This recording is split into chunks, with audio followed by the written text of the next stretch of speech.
Greetings and salutations, listener. I've forgotten how we open our podcast. I'm Eric J. Chucki. This is the boy. Hey, it's been several hundred episodes. How did that happen? Is there something I usually say in between there? Yes. What is it? No, I'm not telling you. Okay. Because you forgot.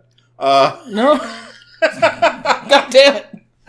Like, I don't think I would have if you hadn't said you forgot. But then I erased it from your memory.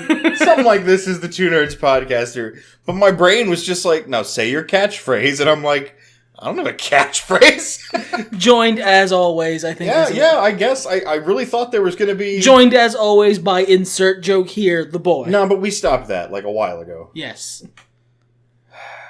Anyway, welcome to the Two Nerds Podcast. We're talking about Monkey in the Bank. No. There were no monkeys on this pay-per-view, and I'm disappointed. 0 of 10. But... we are talking about this because we didn't really want to use any of the other topics, and we've got the network. Yeah. We haven't canceled it yet, and that's your spoiler-free review. You know what? No, I'm not elaborating. That's perfect. Overall, I'd say this was a solid B pay-per-view. I might give it a C+, but yeah, B overall. Mm-hmm. Let's just not beat around the bush. It was filler, but it was fine filler. I don't even know that it was... I don't know. Yeah, I suppose in the grand scheme of things, not a lot. It just got so violently disorganized. But, yeah, we watched it, so we figured we'd talk about it because we do a podcast every week. Yep, pretty much. That was a beer. He's drunk. Shh. Not supposed to tell. I don't know Morse code, but I'm hoping this has helped me. It's not. Okay, cool. I do. I'm always listening.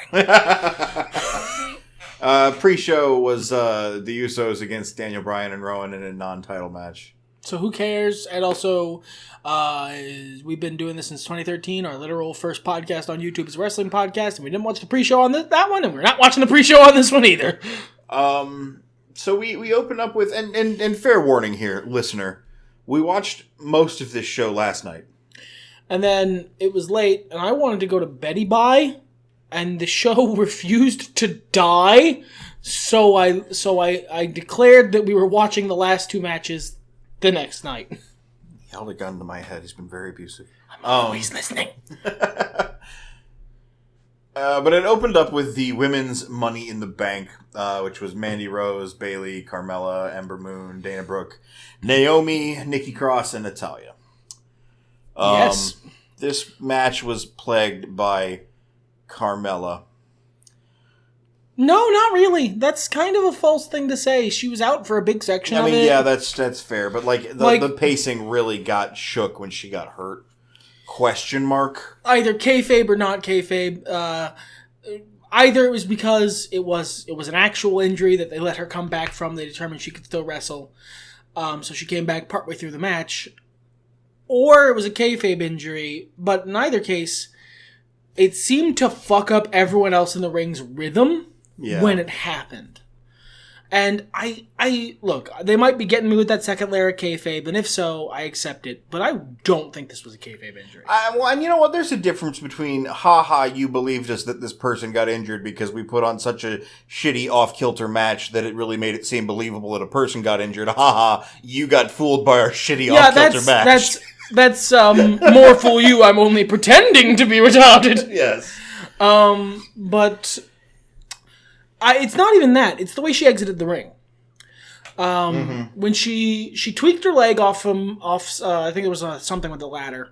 Yeah. And then she was going into they were transitioning into the next set where she was doing something with Mandy Rose, and she gave her like a very genuine shove off.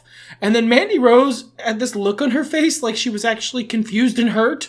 I think it might have been Dana Brooke. Might have been Dana Brooke. I'm gonna keep one of the two blonde ladies. It was either blue or red. I'm gonna be real with you. I can barely tell them apart. I mean, I can, but like I've been keeping up with things. Like, how could you, having just seen them for the first time? But I've seen Dana Brooke before. Pretty sure I've seen Mandy Rose before too. I'm pretty sure I've made that joke a couple times actually. Got those spicy memes. Spicy like the beatings he delivers to me when he's drunk. I'm always listening. But the spit isn't funny. It's funny to me. It's funny to me, and that's all that matters. I'm sorry. I knocked over that. But she tweaked her leg off something, and she gave her the shove off, and I actually remarked on it. Why are they doing a bit where they're actually really good friends and having a genuine disagreement? And then Carmella rolled out of the ring, and the refs swarmed her, and I was like, oh shit. Oh, okay, because that's what was actually happening. Carmella's hurt. I don't think this was a kayfabe injury. If it was, you got me. You did the thing which my wrestling watching mind is conditioned to believe is you not you being real, and you got me. Haha, great. Good job, I guess. The match is all right. It had some good spots. I'm glad to see Nikki Cross back. I do want to shout out good performances when they happen. One, Nikki Cross. I love that your gimmick is Gremlin. Angry, insane Gremlin. That's a great gimmick. Good job. You did it very well. I believe we also wanted to shout out Naomi's Bumblebee attire. Yes. Oh, man. She was dressed as Bumblebee, and that was so cool. Because, I was like, oh, no, did she get in-ringed? And then I was oh, no, I like Naomi. I hope she's not getting, shoved down the card enough that she doesn't even get an entrance. And then I looked a little closer and was like, what is she holding? Are those Bumblebee's blasters? And the lights came up and she was literally dressed as Bumblebee, and I was like, holy shit! Yeah, that's cool. I'm glad Dana Brooke got to do something. And I thought Sonya Deville's bit toward the end, hauling Mandy Rose. Oh, yeah, that was good. That was really good. That was really good, where she literally carried her. And then a Bailey appear. that Bailey appearing up the ladder thing, just swooping into frame. I want that gif. Yeah. But Bailey secured the Money in the Bank, which I thought was awesome. Yeah, excellent choice. Because no matter how you feel about Sasha Banks' situation with the WWE right now, I'm glad her tag team partner is not suffering for her decisions. Same. I'm also, because that's pretty common for them to do shit like that. Yeah, so. I'm also really glad just that Bailey's getting pushed again. Yeah, she needs a good run. And she's not super duper facey right now. She's still obviously a good guy, but she's not Kurt Angle. She's not such a ridiculous baby face. That she's a punching bag. Yeah, that she's a punching bag. She's not crossed over into the golly gee willikers meridian. The next match was Rey Mysterio versus Samoa Joe. God, really? Yeah. Oof. That was, I liked that match for as long as it lasted. They had to end it short again, this time because Samoa Joe got injured. Rey literally just hit him with his whole booty. Right in the nose. And it fucked Joe's whole face up. Not just his nose, his mouth was his bleeding. Eye was bleeding. His eye was bleeding. And so they ended the match real short after that because they don't fuck around with internal injuries anymore. No. The count looked bad and everything. And, they called it out. Real bad. The announcers did call it out, but the count was just awful. It was clearly visible that the ref could see both of Samoa Joe's shoulders, and one of them was so far up over the mat, Joe was basically on the other shoulder. And the count continued because they were ending the match, which is partially on Joe. It's partially on Joe for... Dude, stay down. He might not have known how bad he was. Yeah, he might not have known the call was He's getting Samoa down. Joe. He's made of 100 tough motherfuckers. He has no idea. But, and if so, it's on them for not communicating. But it was a bad thing, and it started a real series of either kayfabe or non, but mostly it seems like non, genuine mistakes on the part of the referees. The WWE officials did not look good tonight overall, to be honest. But I did like this match. I liked the involvement with Dominic. Who got fucking huge at some point, by the way. I heard. Now, I thought about this that night, too, how cool it would be. But I've heard that Rey plans to pass the mask down to him. Oh, that would be cool. He is training. I saw that. Yes. So, that would be cool. How awesome would that be to be part of this whole storyline? Or a later storyline? Would that be do you think he'd take on the Rey Mysterio name? I would hope that he would go junior for a while until he earns Rey Mysterio, the same way Rey did. Yeah, that's what I mean. Do you think he would go Rey Mysterio Jr. into Rey Mysterio? Yeah, I think that'd be cool. But it doesn't have to be. He can be his own person. I'm just excited. This is a really cool storyline. That's a really cool storyline. Yeah, you're entirely correct. I liked it a lot. And I liked that they were able to do the post-match stuff because Joe wasn't hurt that badly. Yeah, they sent Joe back out once it was clear that he was fine. I'm hoping they get an actual match out of SummerSlam because this was good. Yeah, what they did, they wrestled for like a minute and had excellent ring chemistry. Yeah, they were really good together. Like, I honestly, talking about this pay-per-view is kind of improving my opinion on it because at the end of when we started the thing tonight, I looked at White and I said, it feels like every match on this card has either been bad or good but useless. And looking back on it, that's not really true. At the very least, this match was really short, but it wasn't bad. There's a lot of stuff. This pay-per-view was mismanaged, and I'm not going to get into behind-the-scenes kayfabe stuff that I don't actually know the truth behind. But a bunch of things did happen, and some people got mystery injured, so they had to kind of shuffle things around in stupid ways, and it caused a lot of the stuff leading into this pay-per-view to be underwhelming or confusing. The easiest one to pinpoint that is just facts is Kevin Owens was not supposed to be fighting Kofi Kingston at this pay-per-view. Yeah, he was supposed to be part of the New Day for longer, right? Yeah, and it was supposed to be a rematch with Daniel Bryan that Daniel Bryan got, in an evil way. But Bryan had a mystery injury after WrestleMania, and it's Daniel Bryan, so they immediately tended to that for like 3 weeks. Yeah, because they don't fuck around with Daniel Bryan's injuries, okay? Thankfully, he's fine. They brought him back. Obviously, he was in the pre-show match, and he and Rowan are tag champs. Great thing to do with them. But that's just one of the things that happened here. I actually thought a lot of the storylines were really good going into this pay-per-view, just not handled well for one reason or another. And this one was a storyline that was handled fine, but then the match happened, and Samoa Joe exploded. But Ray's the champion. Yeah, he got the champ. He seemed just as surprised as I was. And so did Joe. Everyone seemed surprised. Everyone was that one guy after The Undertaker lost.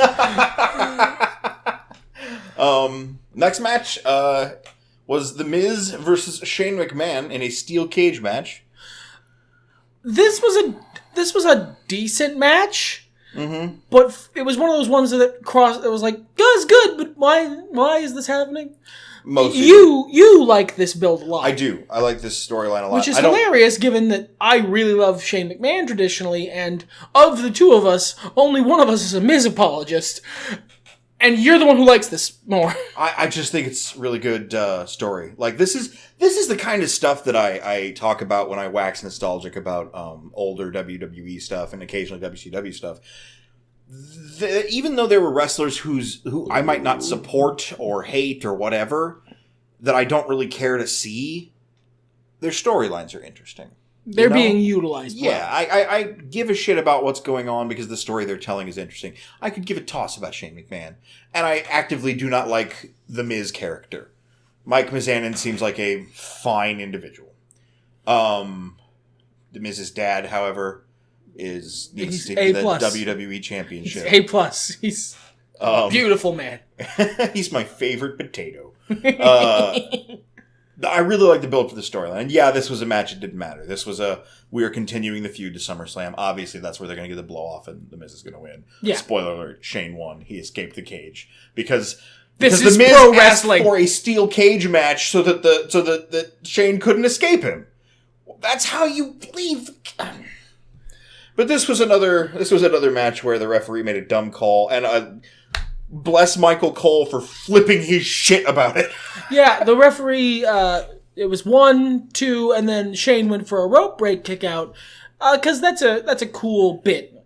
And I think, on balance after that, I think you're right. I think Shane just did a rope break kick out because that's a really cool spot and a great way to sell him as an actually good wrestler and as a heel, because that's the thing that heels usually do. Yeah, like, you don't get to pin me, sucker. It works both ways. It works when the faces do it to really shitty heels, and then the heel turns and looks and is aghast. But I think it was just something they did, and then the ref went with it. And no, that's not a thing in a steel cage match. You gibbering moron. And Michael Cole spent the next solid minute of wrestling time just ripping this referee a new asshole. He finally decided that it had to be because the ref was in Shane's pocket. But, like, the order of events were Michael Cole exploding over the fact that this occurred and then rationalizing it for kayfabe. So again, if it was kayfabe, Kodos, you are in fine fucking form tonight, sir. That was excellent work. Yeah, it was really And funny. even if it wasn't, good job actually calling it out and, like, getting angry about it and selling it. That's lyrics helping the music, because even if it was an accident, you getting angry about it makes it a legit thing. Whereas if you just yada over it, that harms the narrative of the wrestling universe existing, because then it's, you know, they clearly don't follow the rules of their own internal rules. Yeah. You're holding up the internal rules of the fictional narrative. That's excellent work. Shout out to Corey Graves, too, for the very Lawler-like aside of, I'm cheering for Shane McMahon because he's in charge of my job. Does not anyone else realize this? Am I the only one with a sense of self-preservation, I think is the line. Yeah, it was, it's good stuff. And it's, you're absolutely right. The commentary, I didn't piece it together, but you putting it that way, they weren't doing... The commentary creates the narrative. They were having the commentary support the narrative created by the wrestlers. Yeah, support and reinforce. Lyrics helping music. Jim Ross. Just listen to what he says and do what he says and you'll be good at wrestling commentary because he's Jim fucking Ross. The next few matches we don't have much to say about. In fact, like the next 6 matches. For Which a number is good, of because we reasons. went on for a while for the previous ones. We did, actually. Tony Nese beat Ariya Daivari to retain his Cruiserweight Championship. I have no idea what the build-up was going into this, but wow, what a good match. Like, this was probably the... Like, technical? About the 4th best match on the card. And that's awesome, because there were a lot of good matches on this card. It was higher for me. It was probably like 3rd or 2nd. Yeah, actually, no, remembering a few things, it might have been 3rd. Because this even, like, going in, I have no fucking investment in the Cruiserweight title. Let's be clear with one another. And to start this match, I wasn't paying attention. I'm going to be honest. I was on Reddit. I closed Reddit about 3 minutes into this match.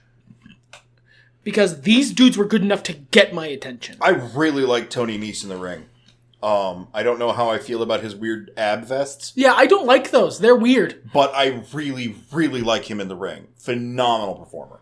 And I'm glad he's still the Cruiserweight Champion, and I'm glad the championship got a spot on the pay-per-view. The next match was... Garbage. Yeah.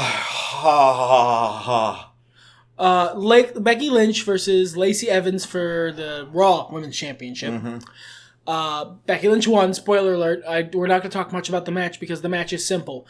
One of these people came out with money guns, which is excellent, but then was greener than the money the gun shot out. You should... I stole one of his jokes. He's nodding. I nodded in approval, like, you can have it, but thank you for giving me credit anyway. He's nodding like, okay, fine, motherfucker. No, I stole one of his jokes. It was a good joke. I stole it. Haha. I'm the Carlos Mencia of this podcast. Fair. But she's too green. Lacey Evans is too green to be on the big stage. I'm sorry. She has zero charisma. Like, she's got a great gimmick. She's got a great gimmick, and she has natural undeveloped charisma. Sure.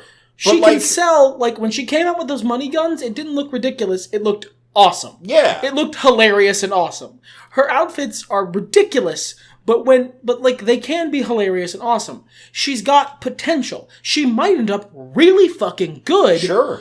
She just needs, 2 years in development before that happens, because the woman is just too green to be on main...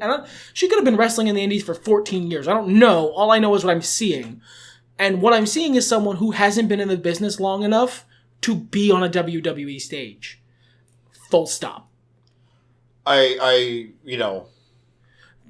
Lynch carried her to a mediocre match. Yeah, and that was a lot of work on Becky's part. I think there was 1 or 2 spots that looked okay. Anything deeper than a suplex, this woman did not know how to sell.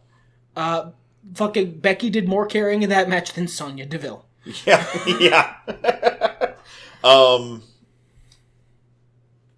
But yeah, I think the comment I wanted to make is, obviously her in-ring work here suffered.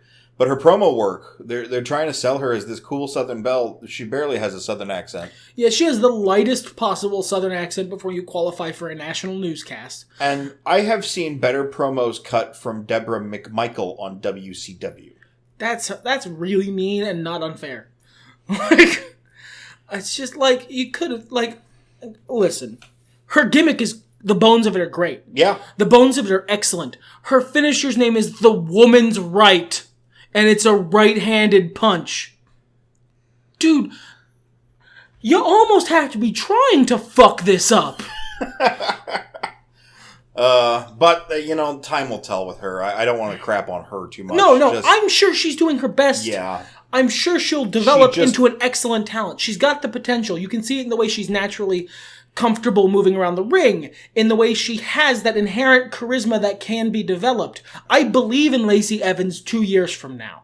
I just would really prefer not to have to see the intervening 2 years. Yeah, and I'm a little worried the spotlight might crush her. That's entirely possible. It's happened to talent before. Like, people who have an inherent something about them that could be big, and then they get pushed too early, and it just fucking destroys their career. Anyway, moving on to Charlotte Flair versus Becky Lynch. The first Becky Lynch match ended. Charlotte Flair comes out and, like, taunts Becky into accepting their match starting early. Becky loses. She still almost wins. This was a better match, but Charlotte was being shitty Charlotte. Yeah, Charlotte was being Charlotte, which you were winning. I don't know why, except, I do. Because Lacey is the reason that Charlotte won. She interfered. And then they're both beating down Becky afterward, and Bayley comes down to help. And then Bayley, dispatches Lacey Evans and beats up Charlotte Flair, and then is looking around, and the whole audience is just, they're coming fucking unglued. Oh man, yeah, this was a pop from hell, dude. This was probably the biggest pop of the night, to be honest. We could debate some of the the Kofi match ending was also real big, but this one was the one I saw the audience freaking out about the most. Becky Lynch, excuse me, I'm rebooking this as the person I want to win winning. Bayley cashed in her Money in the Bank, beat Charlotte, and won. And that was excellent work because Charlotte was peak smug Charlotte, both before and after the match, which, credit to Charlotte Flair, that's perfect. That is the perfect thing. Peak smug Charlotte gets Lynch into the ring, and then peak smug Charlotte really turns up the heat on the audience, really pisses them off. That way, when Bayley comes in to cash in, the audience is just absolutely, they're at the tipping point. They are ready to see someone give Charlotte Flair the comeuppance she has so clearly earned just in the last 10 minutes. Yep. That's basic heat transference. That's mathematics. And they did it real fucking well, and it's sad that I have to call that out because it's so uncommon in modern WWE, but it is uncommon, so I do want to call it out. But Charlotte was, I never want to say sandbagging, but I've seen her wrestle incredibly well. I loved her in NXT. You know what I think? I think we've given Charlotte this character trait. When we talk about her on the podcast, that sometimes she's great, sometimes she's lazy, and not so great. I want to posit a theorem. What if it's not her being lazy? What if she's a pretty good wrestler who has amazing nights? Maybe. That could be it too. What if she's just good, not bad, just pretty good, who occasionally taps into, the Flair magic and becomes phenomenal? That might be it. I think a lot of it has to do with her facial expressions too. Because she's got such a blasé expression constantly that bad wrestling on her part, errors, look lazy. Yeah, whereas her expression in all moments on this match was pretty good. She was doing face acting. Yeah. A lot of it. By the way, a full smile transforms that woman's face. Oh yeah. Yeah. I like Charlotte. That's not true of everyone. When she was really cheesing it up to piss off the audience, her whole face shape changes. It's weird. The fucking resemblance to her father goes way up. Added to that, I'm really happy the SmackDown title's on Bayley. I'm really happy that they separated old Becky 2 belts as much as I appreciated it. It's clean. If you want to, especially with the stupid mingling mix-up rule where so many superstars can be on either show because Fox said so or Vince said so or whatever. Right. If you still want to keep brand identity, it's good to split the belts. Yeah, it's good to have them separate. I like Becky 2 belts. I like that she won, both belts. I like that, But I'm glad this wasn't a unification thing. It's nice to see brand identity still. She got to do her I Beat The Rock and Stone Cold on the same night. Right, exactly. The next quote-unquote match, Roman Reigns came out and delivered the Superman punch of his life, and then the spear of his life, and Elias died. Yeah, okay. Look. I am a Roman Reigns fan. There was a time when even I was tired of Roman. I really love his comeback. I love that he's a face now, and everyone agrees because he had leukemia. And you're going to boo him now? You're going to boo the leukemia patient? No, you're not. John Cena will show up and hurt you. So, I like all that, but Jesus Christ, the Superman punch and the spear have never looked better. Those were two amazing fucking moves. And full credit to Elias. Yeah. Because, one, the Superman punch is a move that Roman can only do so much for. Right. It is 40% Roman, 60% whoever's taking the Superman punch. It's a hard move to sell right. Spears are very similar. If you go down like a sack of gravy, then it's just okay. Yeah, if you go down, if you just sort of fall over, that doesn't look good. It looks sludgy. It looks like Roman's not hitting you very hard, because he's not, because he doesn't want to crush your sternum. He's a great big motherfucker. He's a very big dog. He is a very large dog. Dude, you need to... But if you sell it right, if you sell it by kicking off your heels and, pushing yourself backwards, that way Roman has to follow you, it looks like you get hit with a shotgun in, a fucking Tarantino movie. You go flying, and it looks really good. Elias sold that move well. So it made Roman look strong in a way that not many people actually do. You don't make a wrestler look strong by losing to them. That's not how that works. I was actually watching a Don't Mention Better Shit on Your Shit Cultaholic episode of... oh yeah, they're way better than us. Whatever. You guys know. 10 matches that got real. And I forget the players in the match. I want to say it was Alex Wright and... the other guy escapes me. But he was no-selling the shit out of him. And every time Alex would get offense, he would make it look shitty. And Alex won the match, but who looked better? So, and it's that exact same kind of mentality. Even if you're not being a greedy Gus and, hogging spots, you can sell to make someone look really strong and powerful and cool, or you can sell to make them look like wrestling is fake, and this match makes me sad. This match was 10 seconds, and it was still fucking fun. I love Elias. I was intrigued by his gimmick when I first heard about it, but I love it. I love that the fans love him until he says the things that they know they're supposed to boo at, and then they do. They dutifully boo. He's like The Rock's heel Hollywood gimmick if The Rock actually got booed. He reminds me, I said it last night, and I say it again now, he reminds me of Chris Jericho in his prime. I wasn't going to bite off that because that is a really prescient observation. And he's talented in the ring. I dig Elias. He had one really good fucking burn, too. It had layers to it. It was beautiful. But I would love to see him get, an actual push, maybe a title. I mean, where he's not just jobber to the stars, but he's selling shirts, so who cares? He's selling shirts. He's getting over. He moves units. He gets people into the arena. He gets people excited. At the end of the day, that's what gets you titles in the WWE. Sell T-shirts, get people to buy wrestling tickets. He's putting in his dues. I'm fine with it. And so I hope he doesn't go the way of Evan Bourne, where he's so good at making other people look amazing that he never gets to look amazing. That's basically all I'm asking for. I think he could do a lot. So, surprise, I'm pretty sure this is my match of the night, and I don't give a shit about it. In terms of sheer technical wizardry, there's no question. Yeah, it's fucking phenomenal. Seth Rollins and AJ Styles put on a fucking clinic. Good luck following that. 19 minutes, 45 seconds, and I was pretty glued to the set. I didn't really care at first, because like I said, I don't care about either of these wrestlers. Me neither. I like Seth. I'm mediocre towards AJ Styles. I wasn't invested in this match. There's no reason for me to care because Seth Rollins or AJ Styles being the champion is a null zero change to me. I would have said that.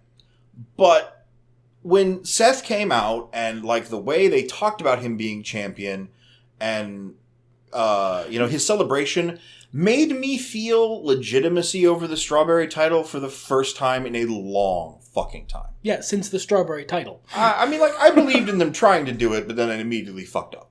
Like, I wasn't one of the people who was initially hating, even though I did dub it the Strawberry title.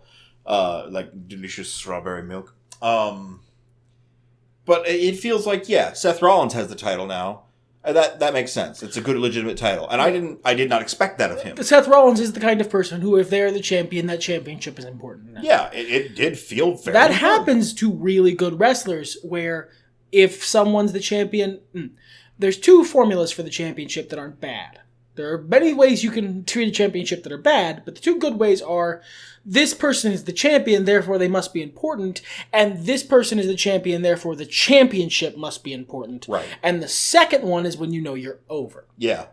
And like I said, I don't give a shit. My favorite thing about Seth Rollins is his stupid laugh, his absolutely regular-sized penis, and Boner Town, which is shouted at the beginning of his entrance for some reason. Maybe because of the second. Yeah. I fucking unraveled the mystery right here on the Tuners podcast.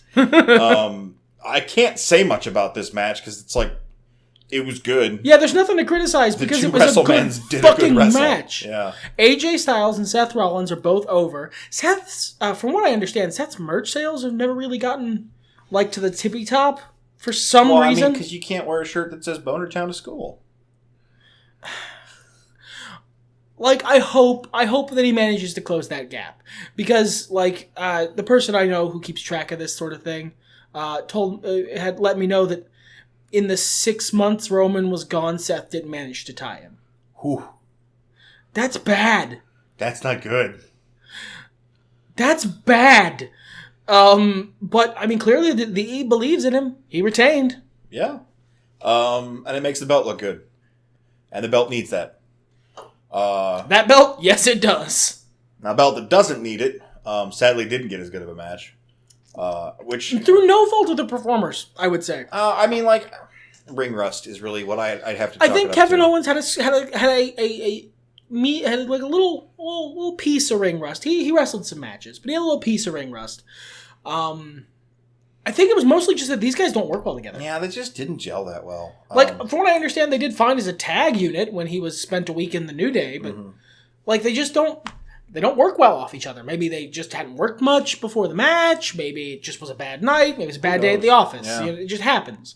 But whatever it was a pretty fucking mediocre match. Yeah, it wasn't a shitter or anything. No, they didn't stink up the joint. And we had a delightful reset of what the hell is his name? Lars Sullivan coming out to beat up the Lucha Hype Squadron Warriors. Yeah, Lars Sullivan came out, beat up some people, and moved on. Yeah, so we kind of reset on that note. Which is probably for the best, because that would have been even sharper drop-off from Seth Rollins versus AJ Styles. Maybe Kofi and Kevin saw the Seth AJ match, looked at each other and went, so we're just going to finish that match then, huh? Yeah, we're not going to. Let's just go out there and we're fucked. I think the highlight of this match was that Kevin Owens, for no reason, stole Kofi Kingston's shoes and threw them into the audience. He just took them. He just stole the dude's Jordans. Apropos of nothing. And it was not explained, and even commentary was like, why did he steal his shoes? And I tried to find good ring logic reasons for it, and then the match was over too quickly for any of it to matter. Yeah. What the hell? Kofi Kingston retains, like we said. We're still subscribed to the network. It's not as though the second Kofi loses his title, we're gonna unsub or something. But if they dropped it in a month on a backup plan, it's not as if the second Kofi loses his title, I'm gonna unsubscribe. That's not an accurate way of saying it. If he loses his title in a stupid way, you bet your goddamn ass you're not getting my $9.99 anymore. I'm watching as much WCW as I can in the meantime. If he loses in a way that feels like it builds him or the title or it exists for a reason, fine. Everybody loses eventually. That's how it works. If he loses in a way that's stupid or dumb, I'm out. Because he's the only thing that brought me back in. So y'all are on fucking thin ice. It was the storylines leading into it too for me. Yeah, and a lot of that's been carried through. Like I said, The Miz and Shane McMahon. If I cared about more of these wrestlers. I would be so fucking happy right now. Yeah, because they're not putting on bad wrestling. That's the thing. Even the worst match on this card, as much as we shit on it, and we did a lot, it was only mediocre. It wasn't bad. And, like... Becky Lynch versus Lacey. That's the one I'm talking about. That wasn't a bad match. It was a mediocre match. It wasn't a good match. I would return those bowling shoes, personally. But you're entitled to your opinion. It's time for our grand finale, the main event. We had Ali, who is your new Iron Man buddy, who used to be Mustafa Ali, but you can't have more than one name, I guess, in the WWE. And Andrade, who used to be Andrade Cien Almas, but again, you can't have more than one name in the WWE. Baron Corbin, who gets 2 words because the other thing isn't a name, it's his official royal title. Baron of the Applebee's? He's the Baron of the Applebee's, yes. He is Baron Appleby. Drew McIntyre, Finn Balor, Randy Orton, Ricochet, and it was supposed to be Sami Zayn. Maybe you just have to be a certain amount of over before they let you have your second name back. Know. Maybe like Vince takes it in as collateral for you getting over. I have no idea. If Randy Orton had gotten over in the year 2016, would he just be Orton now? Or just Randy? Just Randy. Just Randy? Snake Man. Voldemort. Voldemorton! How come we never said that? Holy shit! Oh my god, we're so stupid! We're so stupid! Anyway. So they had this really cool storyline through the whole night where Sami Zayn was like, hey brah, went up to Triple H, bugged him on the phone, which what a great way to sell Sami Zayn as a heel.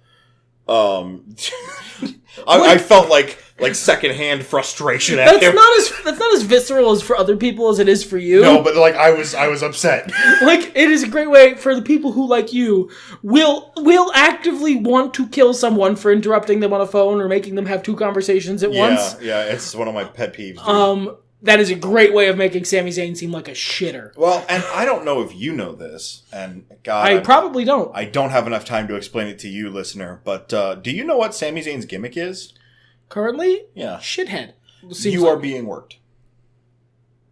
What? It is very light, but he comes out and he points out all of the bullshit logic in the Federation and talks about how the fans are morons for believing it.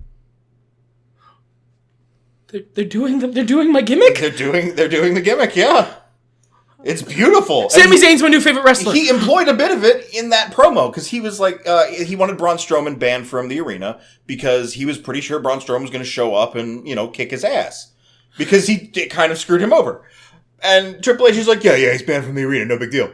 Sami's like, yeah, but I've heard that before and it never works out. So, oh my god. Oh no, I thought that was just like a one-off line. No. I mean, Sami Zayn's my new favorite wrestler. I love that fucking gimmick. I have entire, my personal blog is literally named You Are Being Worked. You should go catch some of his promos. Dude, They're on the YouTubes, I'm sure. Oh man. Oh, now I want him to win the championship. That's a great gimmick. I fucking love that gimmick. There's only one better gimmick. And it only works as a heel is the thing because you're fucking with the fans. You're taking away their ability to enjoy the show, but in a way that makes them boo and enjoy more. And he does it as he still does it in kayfabe. Yeah, that's the very thing. masterfully done. That's the importance of You Are Being Worked. You can't cross the line. Right. You have to attack the logic of the people, not the logic of the universe. Yes. He does it pretty well. The only better gimmick Sami Zayn has ever had is ironic detached skanking. But anyway, Braun Strowman, of course, shows up. And we see him stomping around asking where Sami Zayn is. Next thing we find out, Sami Zayn has been crucified. So, sorry about that Sami Zayn gimmick, he is dead. Yeah, upside down. And then later Triple H confronts Braun Strowman, and he's like, Braun Strowman, why'd you kill Sami Zayn? I told you explicitly not to do that. And he's like, whatever, I didn't buy. And he's like, I didn't do anything to him. And Triple H is like, I wanted to mention this specifically because it sells Braun really well, because Braun has this energy of, I mean, I would've. But I didn't. I am innocent of this crime specifically. It's very I didn't poison Joffrey, but I wish I had sort of thing. But a brain? There we go. Triple H also gets sold really well in that bit because he doesn't act like a wrestling GM. He acts like Triple H. Yeah, he doesn't try to muscle him down and go, "You're gonna confess, and you're gonna get your bags." No, and he doesn't and he even says, "I'm not going to call the cops. I'm not going to have you escorted out. I'm not going to call security. I'm just going to ask you as a man and as your boss to leave." And then Braun does, because Triple H has balls that drag the fucking ground when he walks. Braun does while shouting, "Whatever! Yeah, whatever. You're not my real dad." Which I love. I'm gonna go play with my Pokemons. Which I love. Like, look, you're not my real dad is an emotion I can always get behind. So, our match, as I mentioned, only had 7 people in it. This was a quality contest, but for a little weird bit between Ali and Ricochet where they played Not Touching You. Where they did an indie wrestling bit for like 2 minutes. One of the shitty flippy ones, Randy Orton outside, hands on hips, shaking head. I like flippy wrestling, I like indie wrestling, but please actually wrestle a match and don't just dance near each other. Guys. Unless you are Scorpio Sky and that other guy whose name I can't remember, and you literally are just dancing near each other. That's fine. Just have internal logic. That's all I ask. Have internal logic. Yeah, everyone else in this federation hits motherfuckers when they're trying to accomplish their goals. These guys spend about 30 seconds doing backflips around each other trying to accomplish their goals. Weird. It just felt discordant. But other than that, this was a really good match. I'd say second best match of the night. Oh, yeah. With an amazing spot. Fucking love Andrade. Dude, Andrade is so cool. And Finn Balor for taking it. Jesus. Also, fucking points to Ricochet. It's just a reverse Hurricane Rana, but that takes bravery. I wouldn't take one of those, even if I was fit wrestler man. Well, and when Randy Orton or whoever, Drew McIntyre, threw him through the ladder outside. Yeah. And he covered the break really well. Like, I actually called that out at the time because it was... He gets flipped out, they go through the big ladder. Those are wooden, but they're meant to be steel, right? But when you break them, you can see the inside and it's clearly wood. Ricochet, and maybe I'm giving him too much credit here, but I don't think so, hits, and then after he's landed, kicks his leg out to the side to block the camera from seeing the wooden inside of the ladder. And I swear to God, I think it was intentional. Which he does while not looking. Yeah, bespeaks a supernatural camera awareness. Like, just the kind of craft that you expect from a veteran like Ricochet, but just so surprising. I was stunned. And it might just be that it happened on accident and I'm giving him way too much credit. But if so, I'm comfortable with that because it made the fact that I couldn't see the little wood, even though I knew intellectually it was there, made it seem a lot more real. Yeah. I want to point out one more thing that I mentioned while watching the show before we get to the finish. All of these guys did a great job. That wasn't the thing I wanted to point out, but this was a really good match.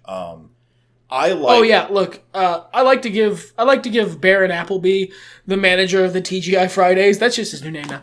I like to give him credit. I like to give him shit, and we spent every time he was on screen in the match doing like a shitty Baron Corbin impression and pretending to be the manager of a fucking TGI Fridays. But he did good. Everyone in this match did real well. Yeah. But I love the fact that we are living in an era where I could believe any of these guys winning these matches. Same for the women's match. Yeah, because they've had a couple people lose now. Well, and I just think that there are people throughout the whole match that are the believable main events, that we're in a place where, yeah, that guy can be the champion, sure. Yeah, and even the people who you're a little sketchier on, they go, well, they might give him the briefcase and see how he gets over with it and then make the call. Well, and especially leading up to the end of this match, the guy I was the least believing in securing the title was Ali. Because he's very fresh on the main roster. And look at him. And he's small. He's teeny. But he was the guy who was at the ladder, on top of the ladder, briefcase in hand. By himself, clear as a whistle, fucking just clean. He had the world to himself. He could have taken it. And then, wow, Brock Lesnar's music hits. And I really deeply appreciate your phoneticization of that sound. Because it's not inaccurate, but it's not accurate. It exists in the uncanny valley of noises. I stopped because he had the best look on his face. Yes, and I wish this was a visual podcast. I'm happy with that reaction. Sure. Brock Lesnar's music hits, and he doesn't, like, Brock Lesnar's at the top of the ramp. He could have easily grabbed the briefcase, but you see, then he'd still be in the ring. He wasn't going anywhere. And he would have denied Brock Lesnar his briefcase, so he would have been eaten. Brock Lesnar would have eaten him. So he waited until Brock Lesnar was in the ring, and then, like, reached for the briefcase, air quotes. I'm gonna get it. So that Brock Lesnar would kick him away, and then he could hide. I hate Brock Lesnar as a human person. Yeah, he's a shitty person, and I'm not fond of Brock Lesnar doesn't listen to this podcast. On the off chance he does, you're a shitty person. You could kill me pretty easily, but then you'd go to jail. So I feel safe in saying you're a shithead. I don't know. He's got WWE money. If you know what, and then I guess it was my time. You know what? If I die via Brock Lesnar, I'm pretty sure that automatically admits me into Valhalla, so it's fine. Yeah, I die fighting a Viking warlord. I'll lose, but whatever. Like, he's a shitty person. As a human being, he's a shithead. Yeah, and I don't like the way the WWE's used him. I don't like that he was the final boss of Raw, guardian of the Strawberry Championship for so long. I don't like many, many things about how Brock Lesnar has been booked and used pretty much since he beat The Undertaker.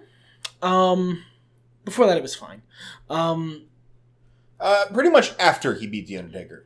Yeah, that's what I mean. Taker was okay. Yeah, that's what I mean. Everything that happened after that was stupid. But I have a lot of issues, but this was an excellent use of your Brock Lesnar. Yeah. My only concern is what they do with him when he finally takes whatever title he takes. If they reset and bring him back to the final boss of wrestling. And that's just tedious and tired and exactly what they would do because Brock draws. But sell t-shirts and buy wrestling tickets, man. With him as the Money in the Bank guy, as you pointed out, you don't need Brock to be there. Paul is going to spend the next, if they know what they're doing, Paul's going to spend at least the next 6 months coming out with that briefcase, hamming it up like interrupting a title match on Raw or something, or at a pay-per-view. Lesnar's music hits could be right now victimized, brutalized, antagonized, murderized by my client Brock Lesnar, and then just set them all off their game, and then he leaves, just to get out there, put his dick on the table. Comes out with the briefcase, because you've seen Paulie's swagger walk. Imagine him with that briefcase, just carrying it around with that little snap walk he does. And he could just spend the next 6 months with Brock not anywhere on TV. Yeah. Just hyping up. Brock Lesnar could show up anytime, anywhere, whenever he wants, and take that from you. And you see that title you're so proud of, that title you love so much? Anytime he wants, my client can show up and take it from you. That's good. If they know what they're doing, they're going to spend at least 6 months doing that, because that's the perfect usage of him with Money in the Bank. And I mean, have him show up now and then just to beat people up, pretend like he's going to cash in the Money in the Bank, and then shake his head and leave. Like, pretend like he's going to cash it in, look at the audience, cackle his incredibly smug fucking cackle, and then walk away like y'all don't deserve it. That's just standard heel work. You shake his head, not on Raw kind of thing. No, this is not. Not on SmackDown. Like he turns to Paul and gives him like the disgusted face, and then he walks away. My client's not gonna give you people a title match. Yeah. It's fucking 101. Yeah. I hate Brock. I would have loved for one of the other guys to get this. Same. I think it would have been good also. That's not. But, I'm not saying the other options were bad. I'm saying if you were gonna have Brock win, they did it the right way, because he showed up, grabbed the title grabbed the briefcase with no effort, and then literally was pointing at people in the audience, mocking them for being mad. Like, oh, you mad? Too bad, man. Too bad, bro. You mad, bro? He was you mad broing members of the audience. Perfect. Yeah. So yeah, I say the show's a solid B. I stand by that. Talking about it more, it is up. It is in B range for me as well. That was a solid pay-per-view. I kind of went away from it negative, but talking about it really helped me put some shit in perspective. Yeah. It's the Infinity War of pay-per-views. Yep. Everything's better when nerds talk about it. Fuck it.